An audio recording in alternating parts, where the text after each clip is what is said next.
Hi, നമസ്കാരം. എല്ലാവർക്കും സുഖമാണെന്ന് കരുതുകയാണ്. രാവിലെ തന്നെ കഴിഞ്ഞ ദിവസത്തെ വീഡിയോയിൽ കുറച്ച് ഭാഗം കൂടി പറയാനുണ്ടായിരുന്നു. അത് പറയാൻ വേണ്ടി വന്നതാണ്. നമ്മൾ കഴിഞ്ഞ ദിവസം ചെയ്തിരുന്നു ദുൽഖറിൻ്റെ ഗ്രേറ്റ് എസ്കേപ്സ് എന്ന് പറഞ്ഞിട്ട്. അതിലൊരു എസ്കേപ്പ് മാത്രമേ നമ്മൾ പറഞ്ഞുള്ളൂ. രണ്ടാമത്തെ എസ്കേപ്പ് ആവില്ലയോ എന്നൊക്കെ ഇനി പൊങ്കൽ റിലീസ് വരുമ്പോൾ അറിയുള്ളൂ പരാശക്തി എന്ന സിനിമയെക്കുറിച്ച്. അതിലിപ്പോൾ അഭിനയിക്കുന്നത് ശിവകാർത്തികേയനും പിന്നെ ആളെ പേര് ഞാൻ മറന്നുപോയി. പക്ഷേ ഈ പറഞ്ഞ വ്യക്തികൾക്ക് ഒപ്പം അഭിനയിക്കേണ്ടിയിരുന്ന ആളായിരുന്നു, സൂര്യയ്ക്കും ഒപ്പം അഭിനയിക്കേണ്ടിയിരുന്ന ആളായിരുന്നു ദുൽഖർ. അങ്ങനെ അത് വേണ്ടെന്ന് വെച്ചു. സൂര്യയ്ക്ക് പകരമായിട്ട് ശിവകാർത്തികേയനും ദുൽഖറിന് പകരമായിട്ട് അവിടുത്തെ ഒരു പ്രധാനപ്പെട്ട നടനാണെന്ന് അറിയുന്നത്. അപ്പോൾ ഏതായാലും ഇനി അറിഞ്ഞ റിപ്പോർട്ടുകൾ പ്രകാരം മറ്റൊരു സിനിമ ഞാൻ ഇന്നലെ നിങ്ങളോട് പറയാൻ മിസ് ചെയ്തു പോയി.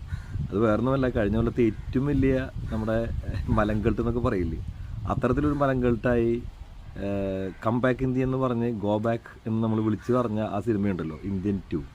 അതിൽ നമ്മുടെ സിദ്ധാർത്ഥ് ചെയ്ത കഥാപാത്രമുണ്ടല്ലോ, അമുതെന്നോ എന്താ പേര്, അതിലെ കഥാപാത്രത്തിൻ്റെ പേര് ഓർമ്മയില്ല. അത്ര നല്ല സിനിമ ആയതുകൊണ്ട് എനിക്ക് പേര് ഓർമ്മയില്ല. പക്ഷേ അതിലെ ആ ഒരു യൂട്യൂബറായിട്ട് അതുപോലെ ഒരു ടീമൊക്കെ ഉണ്ടാക്കി, ബാർക്കിംഗ് ഡോഗ്സ് എന്നൊക്കെ പറഞ്ഞിട്ടൊരു യൂട്യൂബ് ചാനലൊക്കെ ഉണ്ടാക്കിയിട്ട് അഴിമതിക്കെതിരെ സംസാരിക്കുന്ന ഒരു യുവാവായിട്ട് വന്നിട്ടുള്ള സിദ്ധാർത്ഥിന് പകരം ദുൽഖറിനെയായിരുന്നു ആദ്യം നിശ്ചയിച്ചിരുന്നത്. എന്തോ ഭാഗ്യം, ദുൽഖർ അവിടെ നിന്നും അതിമനോഹരമായിട്ട് രക്ഷപ്പെട്ടിട്ടുള്ള ചരിത്രം കൂടി ഞാൻ നിങ്ങളെ ഇന്നലെ പറയാൻ വിട്ടുപോയി.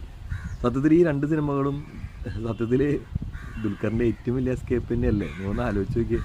കറക്റ്റായിട്ട് അദ്ദേഹം രക്ഷപ്പെട്ടത് തന്നെയാണ്. കമൽഹാസനെ പോലുള്ള ഒരു താരത്തിനൊപ്പം അഭിനയിക്കാനുള്ള 2 ചാൻസാണ് മിസ്സാക്കി കളഞ്ഞത്. അത് ആ തിരക്കഥയുടെ പോരായ്മ മാത്രമല്ല, മണിരത്നം എന്നുള്ള സംവിധായകനും ശങ്കർ എന്ന സംവിധായകനുമാണ്. വേറെ ഏതെങ്കിലും യുവതാരങ്ങളാണെങ്കിൽ എടുക്കുക എന്ന് പറഞ്ഞ സംഭവം എടുത്ത് വെച്ചിട്ടുണ്ടായിരുന്നു. ഇത് അദ്ദേഹം വളരെയധികം ചിന്തിച്ച് തന്നെയാണ് തൻ്റെ സ്ക്രിപ്റ്റ് സെലക്ട് ചെയ്യുന്നതിൻ്റെ ഏറ്റവും വലിയ തെളിവുകൾ തന്നെയാണ്.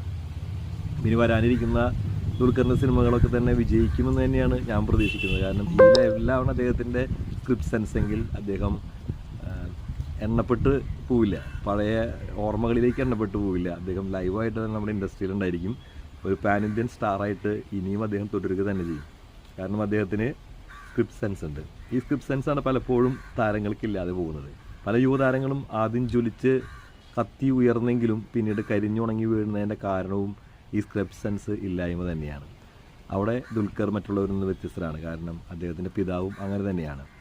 മമ്മൂക്കയെ നമുക്ക് നന്നായിട്ട് തന്നെ അറിയാം. മമ്മൂക്ക എടുക്കുന്ന ഓരോ സബ്ജക്റ്റും, പ്രത്യേകിച്ച് പോസ്റ്റ് കോവിഡിന് ശേഷം അദ്ദേഹത്തിൻ്റെ ആ ഓരോ സെലക്ഷനും നമുക്ക് കാണാവുന്നതാണ്, അതിൻ്റെ വ്യത്യസ്തതകൾ. സിനിമകളുടെ പരാജയമോ വിജയമോ എന്നതിനെക്കുറിച്ച് അദ്ദേഹത്തിൻ്റെ കഥാപാത്രത്തിന് കയ്യടികൾ അർഹിക്കുന്നതായിരിക്കും. അതുപോലെ തന്നെയാണ് ദുൽഖറിൻ്റെ മുന്നോട്ടുള്ള പ്രയാണവും. റിയൽ പാൻ ഇന്ത്യൻ സ്റ്റാറായി, സൂപ്പർ സ്റ്റാറായി അദ്ദേഹം മാറട്ടെ എന്ന് ആത്മാർത്ഥമായി ആശംസിക്കുന്നു.